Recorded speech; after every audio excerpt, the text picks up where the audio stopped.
100% Dragon, le podcast dédié aux Drax catalans de Perpignan, produit par la rédaction du journal L'Indépendant. Les Dragons en Super League, ils ont été battus en Angleterre, c'était contre Salford. Ouais, rien ne va plus, c'était un peu compliqué. On le sait, hein, les Dragons qui ont fait un super début de saison, qui avaient déjà beaucoup de blessés. Là, ils en ont encore beaucoup d'absents. Et on sait que chaque déplacement devient très compliqué. Et là, c'est aussi l'enchaînement des matchs, hein, faut être clair. Depuis le début de la saison, c'est un match par semaine. On est à la 10e journée. Voilà, ça commence à tirer. Et donc, ils ont de nouveau perdu. Alors, ils ont toujours un bilan positif, 6 victoires, 4 défaites. Mais effectivement, j'aime pas trop cette expression, mais ça rentre un peu dans le rang, on va dire, par rapport au début de saison.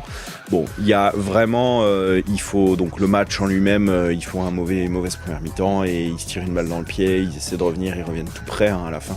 Mais ce qu'il faut surtout se dire, c'est que là, il va y avoir 15 jours sans match, puisque la semaine prochaine, il y a France-Angleterre. Alors, il y a beaucoup de joueurs des Dragons qui vont être concernés, malheureusement, on a un peu envie de dire, parce que on aurait bien aimé qu'ils puissent souffler.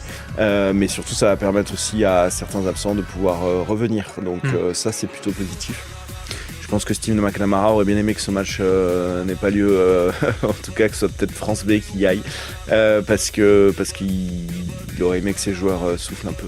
Mais bon, en tout cas, ça va permettre aux autres de souffler, et puis à ceux qui doivent se remettre, de se remettre tranquillement, et de revenir dans 15 jours à Brutus pour un match là qui, pour le coup, il faudra gagner et se remettre dans une dynamique positive.